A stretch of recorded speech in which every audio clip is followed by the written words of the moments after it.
이제 고양시에서 마련한 시민대학에서 제가 시민 강사로 나서게 된 길호식입니다. 네, 반갑습니다. 제 이제 강의 제목은 한의학으로 만성질환에서 탈출하기입니다. 이 만성질환을 갖고 있는 분들이 되게 많아요. 만성이라고 하면 보통 뭐 한 2개월, 3개월 이상씩 가는 어떤 그 질환 상태인데, 이제 이런 부분이 좀, 우리가 병이라는 게 좀 뭐 한두 달 앓고 나면 뭔가 좀 끝이 나고, 뭐 이래야지 이제 이게 보통 정상인데, 이게 요즘에 그렇게 안 되는 분들이 굉장히 많아요.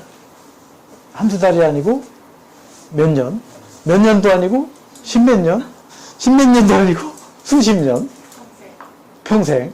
이런 경우가 되게 많죠. 이제 대표적으로 뭐 고혈압 있는 사람, 당뇨 있는 사람, 또는 뭐 고지혈증 있는 사람, 뭐 등등 이제 이런 경우가 이제 그렇습니다. 또 만성적으로 뭐 비염이 있다던가, 피부염이 있다던가, 알레르기가 있다던가 등등 이제 이런 분들도 이제 되게 많고요. 뭔가 좀 끝이 났으면 좋겠는데 끝이 잘 안 나는 사례가 많다는 거고요.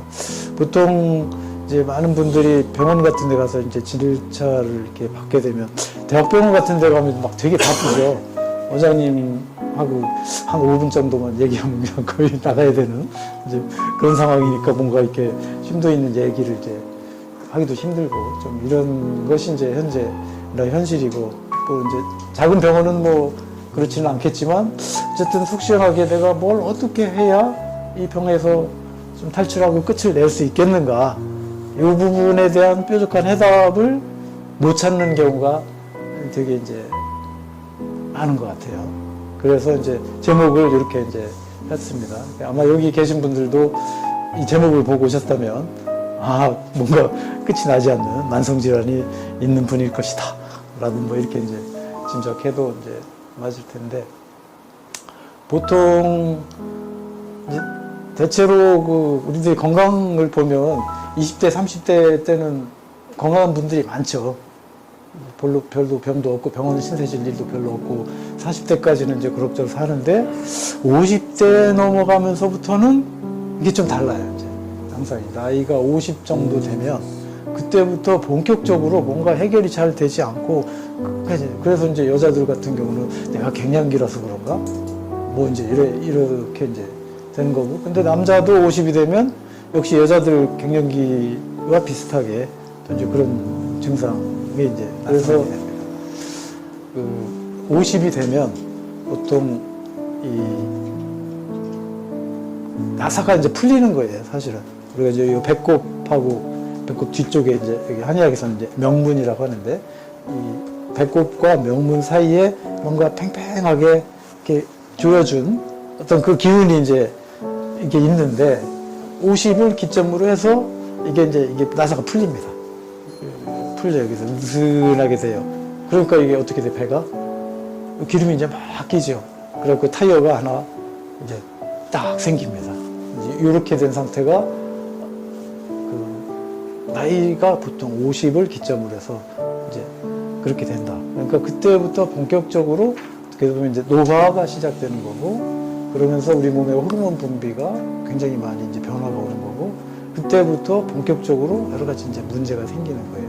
그게 만성 질환은 우리가 이제 뭐라고 볼 수 있냐면, 이제 흔히 이제 쉽게 보면 만성적으로 뭔가 자꾸 아프고 열나고 뭐 등등 하면은 염증이죠, 그게. 만성 염증. 그러니까 어딘가 지속적으로 자꾸 아프다 이러면 되게 이제 병원에 가면 무슨 염 다 이름이 이제 붙죠. 그게 이제 염증이에요.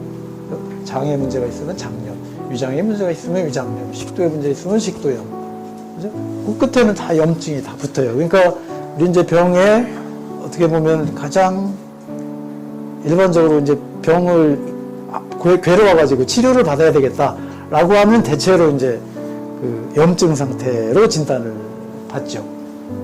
근데 이제 염증 상태가 보통은 일반적인 염증이라면 7일 이내면 끝이 나야 됩니다. 대개의 경우. 가령 우리가 여기 뭐 상처를 입었다라고 하면 이게 이제 상처가 입으면 뭐 병균이 이제 감염이 되고 등등 해서 여기가 이제 욱신욱신하고 열이 나고 뭐 붓고 이러다가 이게 뭐 터지거나 해가지고 이제 되죠. 그게 이제 주기가 이제 7일이란 말이에요. 그래서 보통 7일이 지나면 이제 대개 이제 끝이 나요. 우리가 감기 걸려도 역시 마찬가지로 한 7일 정도면 끝이 나요. 이게 이제 정상적인 이제 이 상태인데, 근데 그게 잘 안 되는 경우가 이제 요즘에 이제 되게 많고, 그게 염증이 이제 반복이 되고 재발이 자꾸 된다라고 하면 그때는 이제 염증의 상태를 벗어난 상태, 넘어간 상태입니다. 이게 뭔가 3개월 이상 계속 반복되고 있다라고 하면 그건 그냥 단순하게 이제 염증으로만 생각하면 이제 안 돼요. 일종의 이제 약간 그거 염증보다 더 높은 단계, 종양이라든가 이제 이런 것까지를 이제 우리가 생각을 해야 됩니다. 종양은 뭐 양성 종양도 있고 이제 악성 종양도 있죠. 그리고 양성 종양은 그냥 무슨 혹이라고 하는 거고, 악성 종양은 이제 암이라고 하는 거죠. 이제 이와 같은 이제 최종적인 단계가 이제 악성 종양, 암 이런 상태인 거죠. 그러니까 매우 가벼운 상태. 염증이라는 진단을 받기 전에는 사람들은 그러면 어떤 상태가 되냐? 피곤하죠. 뭐 어깨가 눌리는 것 같아, 목 드는 것 같아, 누가 아들한테 뭐 주물러줘, 뭐 등등, 뭐 이런 여기 피곤함, 어깨, 목덜미 결림 등등 어떤 이런 문제가 이제 생깁니다. 그게 이제 염증의 가장 그 초기 단계고, 그 어느 정도 지나면 이제 그 이제 통증으로 이제 느끼고, 그럼 그때는 이제 염증이라고 이제 진단을 받게 되고, 이것이 3개월 이상 진행이 된다든가 반복이 된다라고 하면 그때 되면 이거는 단순하게 염증이로만 생각하면 이제 안 된다. 이제 이런 얘기입니다. 그래서 일단 우리가 이제 만성 질환이라고 하는 것은 뭔가 7일 내지 또는 1, 2개월 내에 해결이 되지 않고 지속적으로 반복될 재발이 되고 있다라고 하면 이건 이제 만성 질환이다. 이렇게 이제 봐야 된다 이거죠. 그러면 이제 만성 질환을 어떻게 해결할 건가? 이게 이제 문제죠. 이게 한의원 오시는 분들 중에 이제 이렇게 진찰을 해보면, 자기가 병원에 가서 진단을 받았는데 의사 선생님이 살을 빼갖고 오라고 그런 얘기를 하셨대요. 그래서 살 좀 빼게 해주세요. 이제 이런단 말이에요. 그럼 어떻게 하면 살을 빼주는지는 얘기 안 해주나요? 그 얘기는 안 해주고 그냥 살을 빼갖고 오래. 이제 이런 경우 참 많죠. 그럼 이제 살을 그러면 빼려고 하는데 뭐 어떻게 뺄 거냐? 가 이제 좀 사실 큰 문제입니다. 왜 살을 빼야 되냐면, 만성적인 염증이라든가 종양이라든가 이런 것에 가장 기본적인 것은 뭐냐면 남는 지방이에요. 지방이 많이 남아 있으면 우리 몸 안에, 그러면 이게 지속적으로 염증을 유발시키는 어떤 원료가 됩니다. 우리가 그 불길로 치면 불이 있으면 이제 염증이고, 장작은 원료, 재료예요. 그러니까 불이 계속 타고 있는데 장작이 계속 준비가 돼 있어. 불이 끊이지 않게 계속 갖다 집어넣으면 이 불은 언제 꺼져요? 장작이 끊기면 불은 꺼지게 돼 있는데 이게 끊이지를 않아요. 그럼 끊이지 않는 가장 핵심적인 이유는 우리 몸에 남는 지방이다라는 거죠. 과거와는 이제 질병이 많이 이제 달라졌습니다.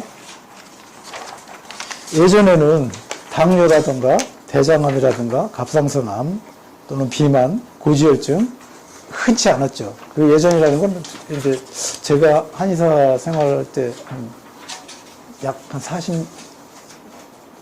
40년 전, 30년 전, 이때 당시에는 이런 종류의 병은 사실 제가 별로 보지를 못했습니다. 그런데 지금은 너무너무 흔해요. 심지어는 당뇨 인구, 우리나라 5천만 인구인데 당뇨 인구가 1,000만까지도 이렇게 헤아린다고 하는 그런 얘기도 있습니다. 어마어마한 숫자가 이 당뇨의 이제 위험성에 이제 노출되어 있다. 이런 거죠. 굉장히 많이 달라졌어요. 또는 아토피라든가 이런 경우도 그전에는 그때 흔치 않았던 병입니다. 알레르기 같은 경우도 그렇게 흔치 않았어요. 근데 요즘은 이제 너무너무 흔한 병이 이제 돼버렸어요. 이런 거. 그럼 왜 그랬을까? 가장 우리가 쉽게 생각해 볼 수 있는 건 일단 먹을 것이 많이 달라졌죠. 먹을 것이 이제 과거에는 보통은 먹을 게 별로 많지 않았던 시절, 그러니까 70년대, 80년대를 생각해 보면 그렇게 풍족하게 먹지는 않고 이제 살았었죠. 그 다음에 또 다른 게 뭐냐면, 이제 활동을 과거에 비하여 현저하게 적게 하는 것 같아요. 지금 뭐 요즘은 거의 어디 좀 이동한다 하면은 5분 거리 되면은 차 타고 가고 뭐 이런 흔히 다 그러지, 그걸 뭐 걷고 이러는 걸 별로 없죠. 과거에는 야, 저기 좀 갔다 와 그러면은 얼마나 돼요? 10리 돼. 20리요. 그렇게 왔다 갔다 이렇게 이제 했던 걸 흔하게 했었는데 지금은 그거를 걸어갔다 왔다 갔다 한다고 생각하는 사람은 별로 없죠. 거의 다 뭐 차를 타고 이동하고 뭐 등등 합니다. 그 다음에 또 다른 점이 뭐냐? 약을 굉장히 많이 먹는다. 라는 거죠. 여기서 약은 특히 이제 양약, 흔히 화학합성약이라고 할 수 있는 그런 종류의 약을 들고 계신 분이 엄청나게 많다라는 거죠. 그 다음에 이제 또 과거에는 또 다른 스트레스가 과거에 비해 좀 많은 것 같다. 좀 단순하게 살고 이렇게 소박하게 살던 때가 아니고 좀 굉장히 이제 복잡하고 뭐 빈부격차도 많이 나고 하면서 신경 써야 될 게 많고 스트레스를 이제 많이 받게 되는 어떤 그런 상황. 그 다음에 또 오염된 어떤 공기나 수질이나 뭐 그 식품 이런 게 되게 많죠. 공기도 뭐 대기 오염, 자동차라든가 매연이라든가 뭐 그런 타이어 분진 이런 것 때문에도 미세먼지 때문에도 많이 이제 문제가 되고, 그다음에 우리가 먹는 식품 중에도 이제 농약을 친다든가 뭐 이렇게 해서 이제 들어있는 것들이 되게 이제 많죠. 뭐 등등 해서 이제 그런 오염된 것들이 이제 많이 이제 들어오게 되었고, 이제 그러다 보니까 옛날에 쓰던 치료 방식이 이제 잘 안 들어먹는다라는 게 이제 맞아요. 이제 저 같은 이제 임상에서 이렇게 환자를 치료해야 되고 이런 입장에서 보면 이제 어려움에 이제 닥친 거예요. 과거에 제가 학교를 다니면서 옛날에 배웠던 방식에 이런 어떤 치료 방식, 약 처방이나 침 처방이나 이런 걸 하게 되면 왜 이렇게 잘 안 낫냐, 왜 이렇게 부작용 나냐, 뭐 이런 사례가 왜 엄청나게 많다 이거죠. 약을 줘뒀는데 왜 소화가 안 돼요, 배가 아파요, 뭐 이렇게 얘기하는 사람이 막 엄청 많고, 이러다 보니까 참 이제 저도 이제 딜레마에 이제 빠지게 되는 이제 상황이 됐겠죠. 내가 공부를 잘 못해서 그런가? 뭐 그런 생각도 해볼 수도 있고, 뭐 그런데 어쨌든 그런 사례가 이제 엄청나게 많더라라는 거. 그래서 이거를 돌파하기 위해서 이제 처방도 막 여러 가지로 연구도 해보고 공부도 해보고 또 한약을 발효를 시켜가지고 발효하는 과정을 거쳐서 줘보기도 하고 뭐 이런 노력을 이제 좀 해봤고요. 어쨌든 옛날 쓰던 방식이 잘 안 듣는다 이제 라는 거고, 이제 그러다 보니까 현대 이제 한국인들한테는 뭔가 이 새로운 치료 방법이 이제 필요하지 않겠냐라고 이제 생각이 들고, 그랬는데 제가 이제 여기 생활습관 교정 이걸 해왔는데, 생활습관 교정이라고 하는 것은 현대인들이 건강을 위해서 꼭 지켜야 될 어떤 생활습관이 있는데 그거를 제대로 가르쳐 주는 데는 없는 것 같아요. 제가 이제 학교 다닐 때 한의과 대학에서도 그런 건 가르쳐 줘본 일이 없고, 옛날에 이제 그 한의학 원전인 내경에 보면은 뭐 봄, 여름에는 일찍 자고 일찍 일어나고, 왜냐면 해가 이제 일찍 뜨니까 뭐 그런 거고, 가을, 겨울에는 좀 늦게 자고 늦게 일어나고 뭐 이렇게 이제 뭐 이런 거라든가 마음을 편하게 먹고 이런 어떤 기본적인 내용은 다 있는데, 음식을 어떻게 먹어야 된다든지 잠은 몇 시부터 몇 시까지 자야 된다든지 뭐 이런 얘기는 이제 거의 없었어요. 들어본 바가 없습니다. 그러다가 제가 이제 3년 전에 여기 해독이라고 써는 그걸 이제 제가 접하게 됐는데, 청혈해독이라는 이제 모토를 내걸고 하는 강의에 이제 제가 수강을 하게 됐는데, 거기 강의에서 이제 첫 번째 나오는 얘기가 이제 이런 거더라고요. 생활 습관을 교정해야 된다. 그래서 건강 10계명이 있다. 또 뭐 섭생 10원칙이 있다.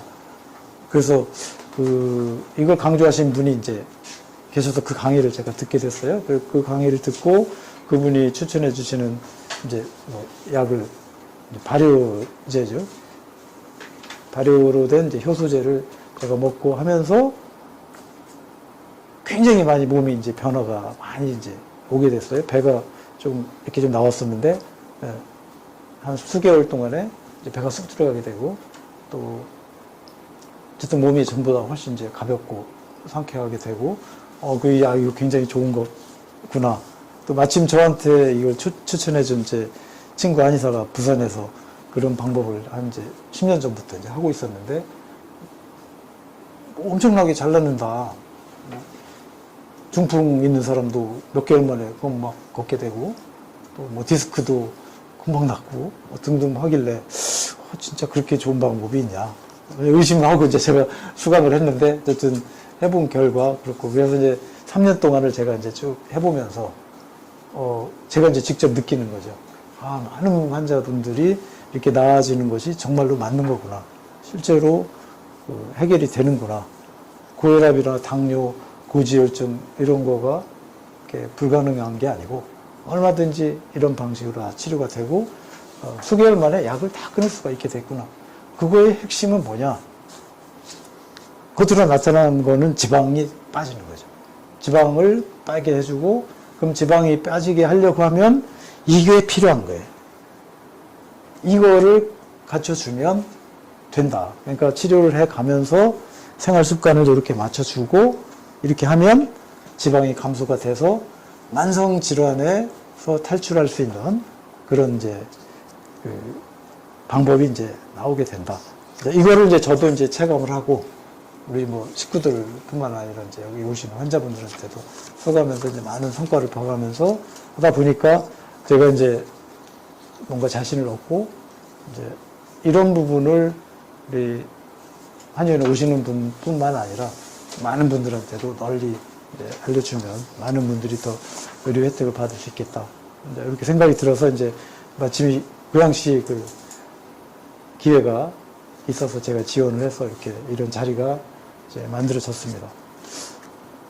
그러니까 여기 오신 분들한테 일단 이제 여기 오셔서 강의를 듣는다고 해서 감사를 좀 드리고, 일단 계획은 여기 오셨으니까 무슨 제 생각에는 무슨 학술적으로 뭐 대단한 거를 뭐 공부하고자 하는 것보다는 현실적으로 닥쳐 있는데 건강의 문제를 어떻게 해결해 나갈 거냐 라는 어떤 그런 실천적인 구체적인 이제 그런 것을 위주로 하는 것이 좋지 않겠나.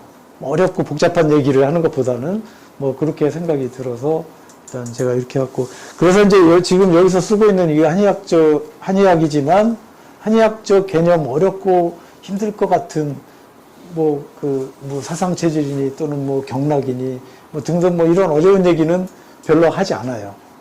그럴 필요가 없이 현재 우리들이 살면서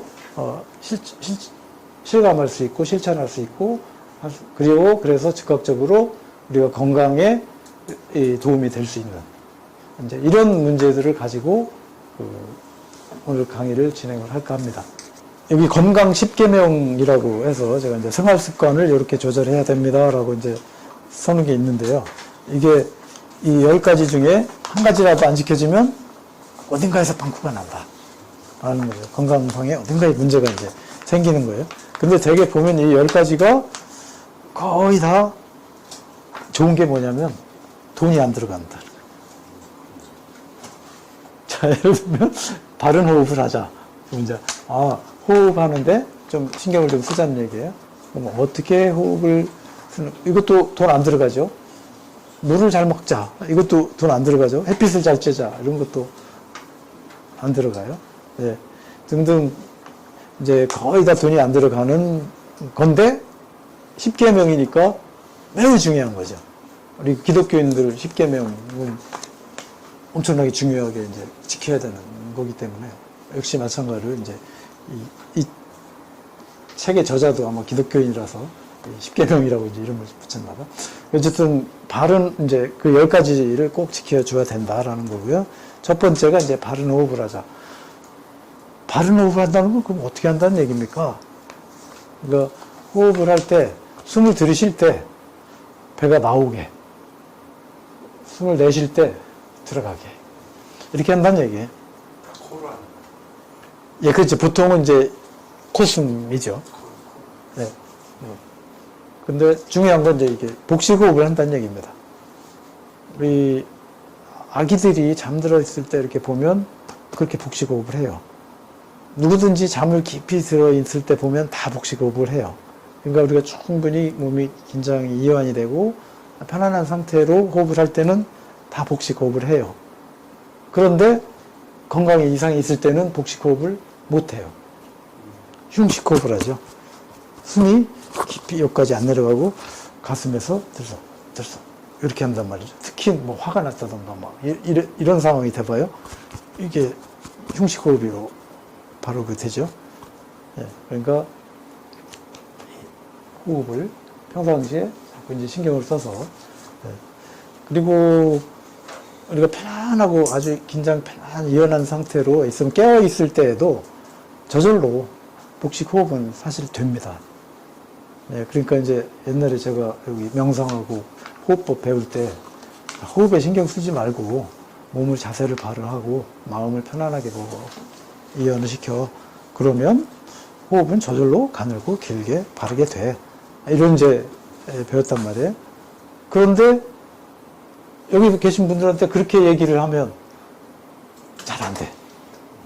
그건 좀 숙련된 사람한테는 그렇게 얘기하면 되지만 그렇지 않은 막 지금 몸에 건강에 이상이 있어가지고 힘든 사람들한테 호흡에 신경 쓰지 말고 그냥 몸 편히 자세 바르게 하고 마음 이렇게 편안하게 해봐.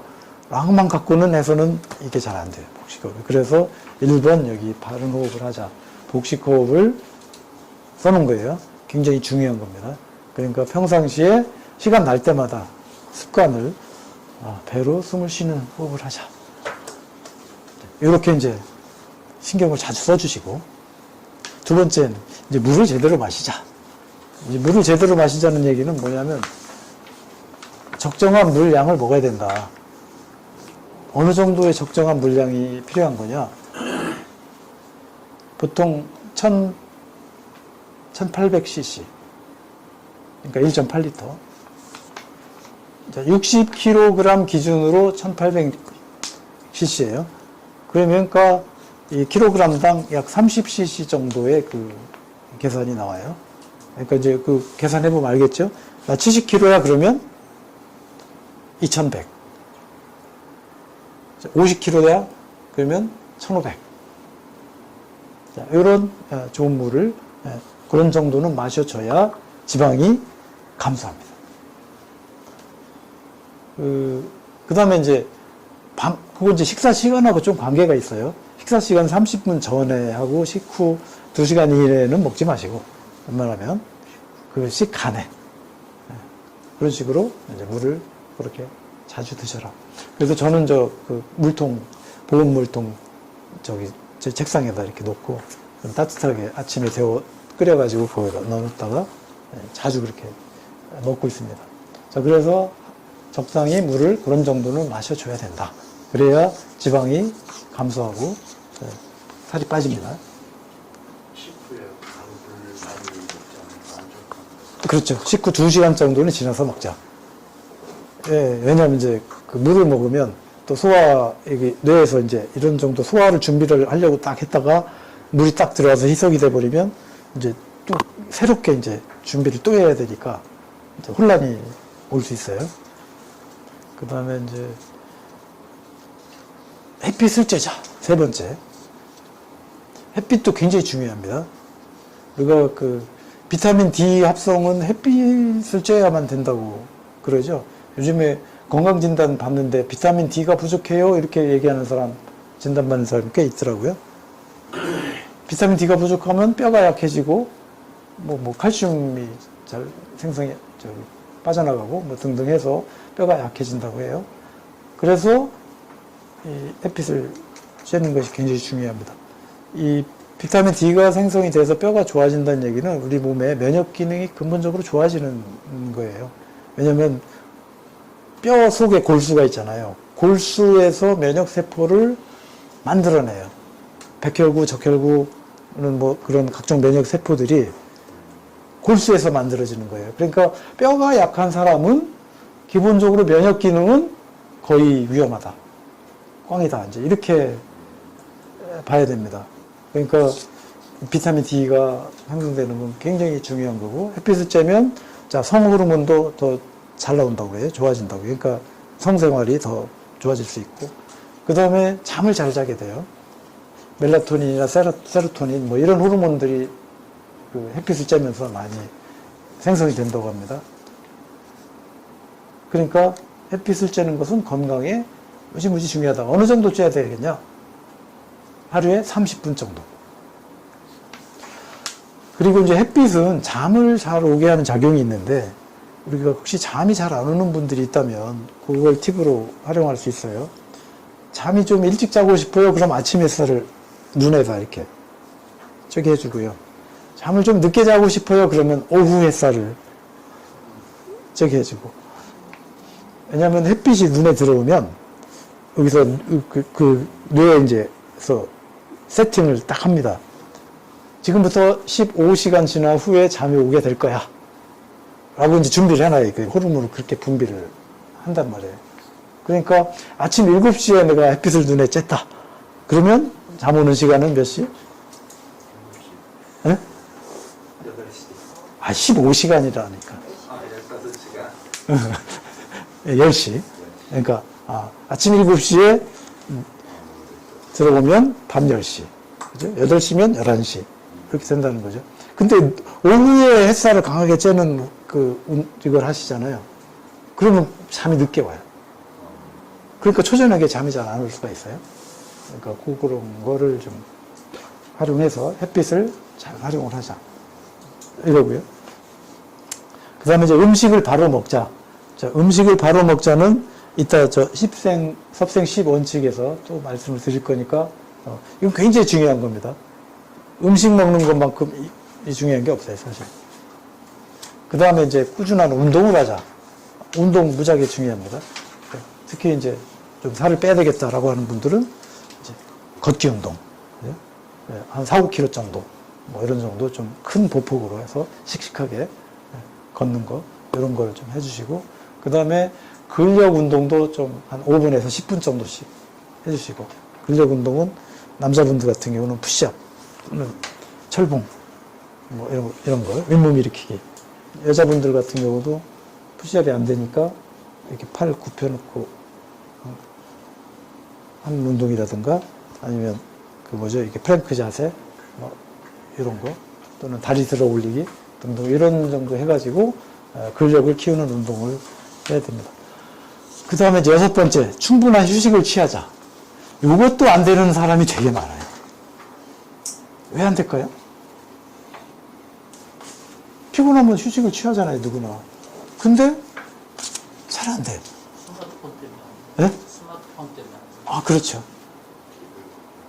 TV, 스마트폰, 볼 게 너무 많아. 막 재밌는 게 너무 많아. 그러니까, 잠을 충분히 자는 기회를 자꾸 뺏는단 말이에요. 그래서 충분한 휴식이 잘 안 되는 경우가 많아요. 잠은 몇 시부터 몇 시까지 자는 게 제일 좋을까요? 몇 시간 동안? 10시부터 6시. 정답. 그게 가장 중요한 수면 시간. 그 중에서 그러니까 특히 수면의 골든타임은 밤 10시부터 새벽 2시. 그 다음에 이제 잠을 잘 자려고 하면 또 여기 절제의 미덕을 기르자 있는데 글씨가 이게 좀 작아서 잘 안 보이죠. 이게 제가 실수를 해서 사진을 더 크게 했어야 되는데 작아서 이렇게 죄송합니다.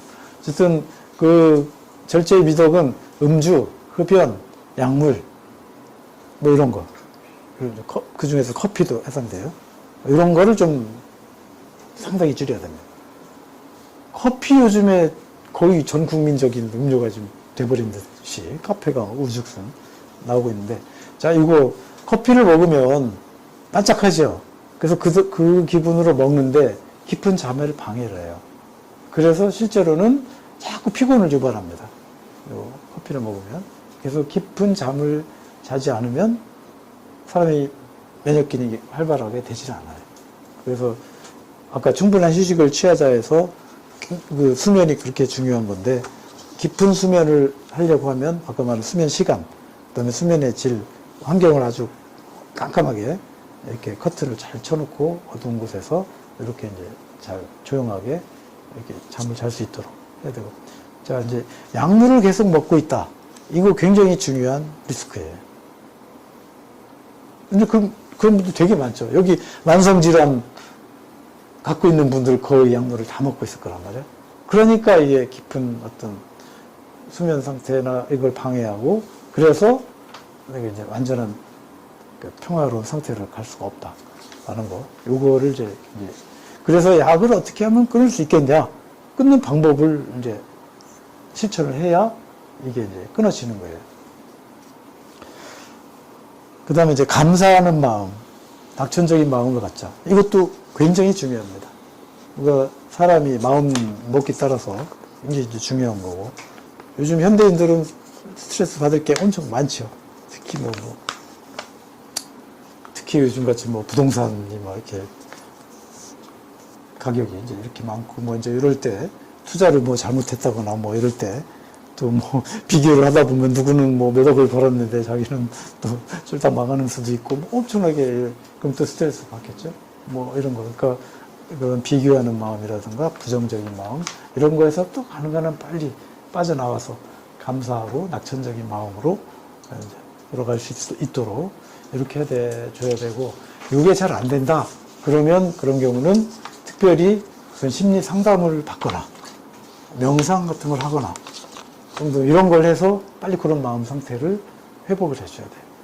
제가 이제 그런 경우에도 이게 심해서 문제가 잘 해결이 안 되면 그렇게 합니다. 심리 상담을 한 3, 40분 정도 한 사람 붙잡고 막 이제 이렇게 해주면 이제 몇 번 해주면 이제 풀려요. 그러면 요즘에 TV에 가장 인기 있는 프로그램 그러니까 오은영 박사의 뭐 이런 거 엄청나게 막 나오더라고요. 아이들뿐만 아니라 부부 간의 문제, 가족 간의 문제 뭐 등등 이 심리적인 문제를 풀지 못하면 각종 어떤 약물이나 병이 그 다른 방법들이 안 낫는 경우가 허다하게 많아요.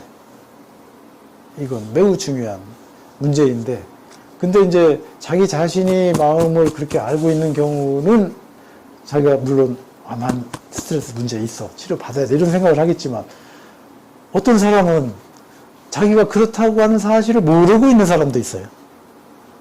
그러면 이제 스스로 치료는 받지 않겠죠. 근데 제가 진찰을 해보면 가슴에 꽉 막혀 있는데 스트레스 많이 받겠네. 아니요, 난 멀쩡한데 뭐 이렇게 얘기하는 사람들도 있더라. 근데 그런 사람들은 보면 그 주변에 있는 사람들이 무척 괴로운 사람들이 이제 많죠. 자기 자신의 인식을 잘 못해. 이런 경우도 이제 이걸 빨리 이걸 치료를 해야 됩니다. 그 다음에 이제 몸을 따뜻하게 하자. 자, 이것도 이제 굉장히 중요하죠. 이거 면역력이 활발하게 되려고 하면 체온이 조금 이제 올라가 줘야 면역력이 활발하게 된다고 합니다. 예를 들면 우리가 감기 몸살 걸렸을 때를 한번 생각을 해봅시다. 우리가 몸살이 났어요. 그럼 대체로 열나죠. 뭐 고열은 아니어도 미열은 좀 난단 말이에요. 그러면 열이 조금 왜 날까? 우리 몸에서는 열이 나는 것은 내 몸의 면역 기능이 활발하게 작용이 되고 있는 거예요. 열이 36.5도에서 거기서 약간 올라가주면 백혈구가 힘을 막 엄청 내요. 얘네들이 막 활성화가 돼요. 병균은 그때 쪼그라들어요. 그러니까 병을 이겨낼 수 있는 결정적인 기회가 바로 그런 때예요. 온도가 약간 높아지면 면역 기능이 활발하게 일어난다. 그런데 그런 일이 계속 자주 일어난다라고 하면 그것도 문제죠. 왜냐하면 어느 정도 그렇게 만들어서 면역 기능이 활발하게 작동을 해가지고 병을 제압을 했으면 그 다음에 정상으로 가야 될 텐데, 이런 일이 자꾸 반복이 된다고 하면 병이 그 제압이 안 되고 계속 살아있다는 얘기니까, 그러면 이제 그거는 문제지만, 어쨌든 그래서 약간의 체온이 높은 상태가 이제 병을 제압할 수 있는 면역 기능이 활성화가 되는 그런 기회이고, 그 다음에 이제 여기 배의 온도, 이게 또 중요해요. 이 복부의 온도가 어느 정도 높아져야, 즉 배가 뜨뜻해야, 그래야 면역 기능이 활발하게 되면서 뭐 암이라든가 이런 거를 다 이겨낼 수가 있습니다. 낮은 사람은 각종 그런 면역 기능이 활발하게 안 돼서 암과 같은 이런 아주 이런 병에 이제 취약해질 가능성이 있다라는 거죠. 그러니까 특히 이제 이 부분을 좀 따뜻하게 해줄 필요가 있다라는 거고요. 물도 찬물보다는 좀 따뜻하게 이렇게 잘 먹는 게 좋고, 여름철이라도 막 뭐 아이스크림 먹는 거, 빙수 뭐 이런 거 별로 좋지 않죠. 그래서 이제 그렇게 따뜻하게 해줄 필요가 있다. 그 다음에 이제 10번, 정기적으로 인체 정화를 하자. 이거는 이제 다른 건 다 돈이 안 들어가는데 이거는 돈이 들어갈 수 있다. 적어도 1년에 한 번씩은, 1년에 열흘 정도씩은 요 해독 치료를 할 필요가 있다라는 거 하죠. 그래서 제가 이 프로그램 한 3개월, 4개월 이렇게 한 사람들 1년 정도 지나면 또 전화를 합니다. 열흘씩은 좀 비워줄 필요가 있다라는 거죠. 우리는 사실은 매일 채웠다 비웠다 하는 거죠. 뭘 먹었다가, 그 다음에 이제 좀 쉬었다가, 안 먹을 때 되면 저절로 이제 또 비워주는 작용이 되니까, 그건 하루를 기준으로 하면 그렇죠. 먹을 때도 있고, 안 먹을 때도 있고. 근데 이제 그거를 이제 1년을 기준으로 하면, 이렇게 이제 집중적으로 빼놓은 다음에는 꼭 1년에 열흘 정도씩은 이렇게 할 필요가 있다라는 거죠. 그거는 이제 나중에 이제 구체적으로 말씀드릴 건데, 이 인체 정화의 방법이 보통 이제 식사를 하지 않으면 대체로 되는데, 문제는 이제 식사를 하지 않으면, 물론 배고파서도 문제지만 배고픈 걸 억지로 이제 참았다고 치자 이거예요. 그래도 그냥 굶는 걸로만 하면 문제가 생겨요. 몸에. 가령 정치적으로 막 요구를 걸고 단식하는 사람들 있잖아요. 그러면 이 사람들이 그럼 나중에 되면 무척 건강해졌어야 될 거 아니야. 그게 굶는 게 그렇게 좋았다고 하면. 근데 이분들이 되게 나중에 보면 엄청나게 병들어서 고생을 한단 말이에요. 그거는 좋은 게 아니었기 때문에 그런 거예요. 그러니까 어떻게 해야 되냐. 굶기는 굶는데 뭔가 공급을 잘 해줘야 돼.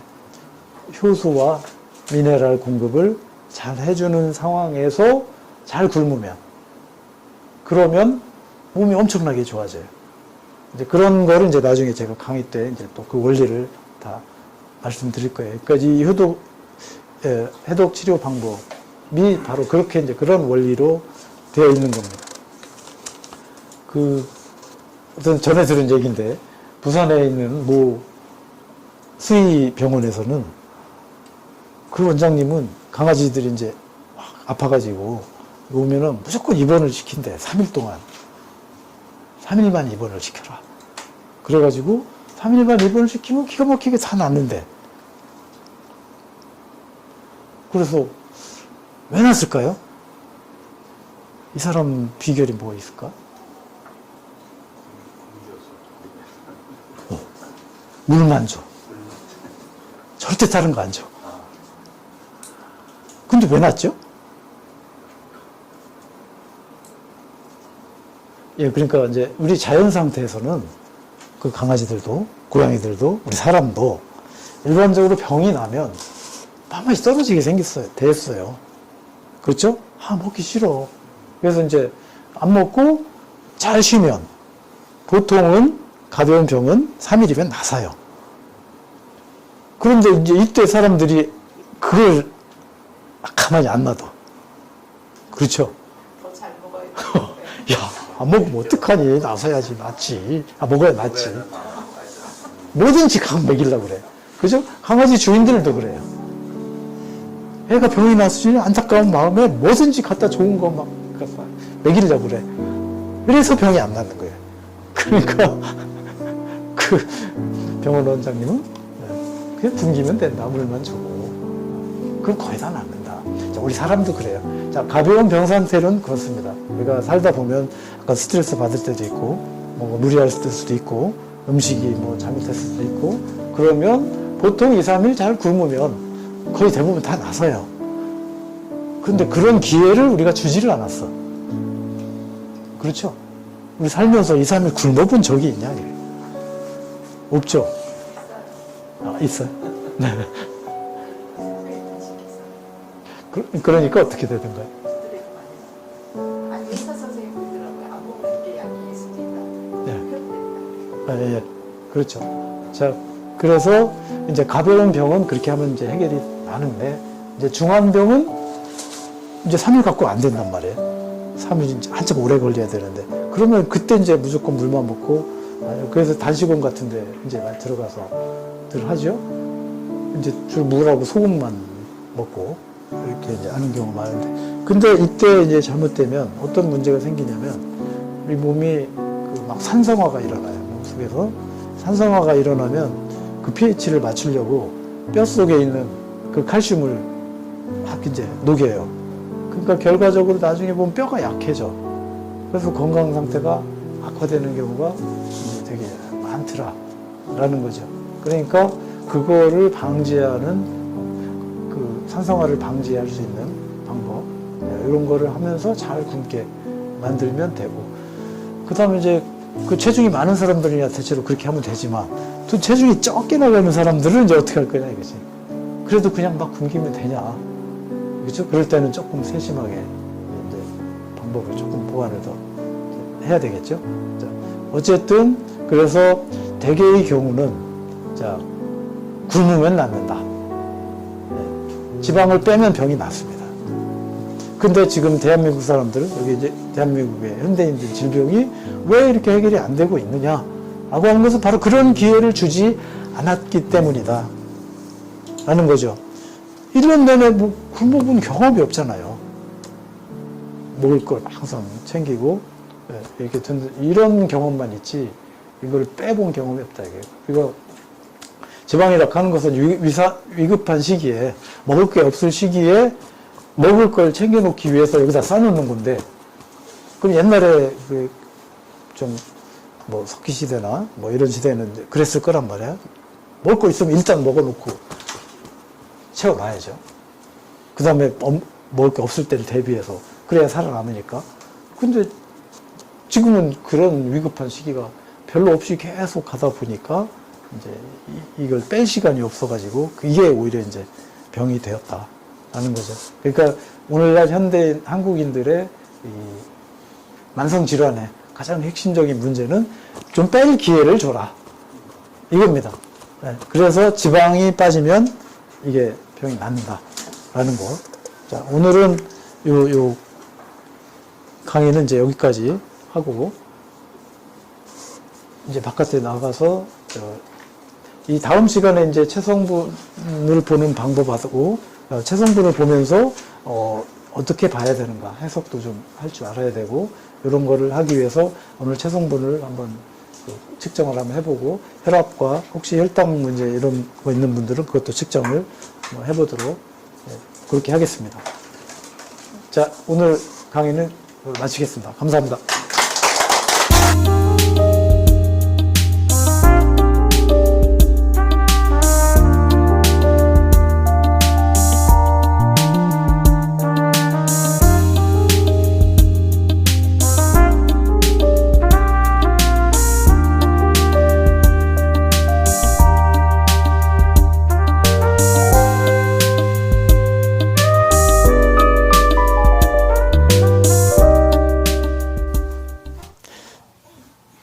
네, 오늘은 고양시 시민대학 한의학으로 만성질환에서 탈출하기 제 첫 번째 시간을 가졌고요. 주제는 우리 한국인의 질병이 과거와는 달라졌다. 그래서 이런 많은 대사성 질환을 어떻게 해결하고 만성 질환에서 탈피할 것인가. 그 중에 핵심은 생활습관 교정과 이를 통해서 체지방을 감소하는 것이 가장 핵심적인 내용이었다. 라는 거를 이제 말씀드렸고, 그리고 체성분 검사와 혈압, 혈당 등을 측정하고 설문지 작성 등을 하였습니다.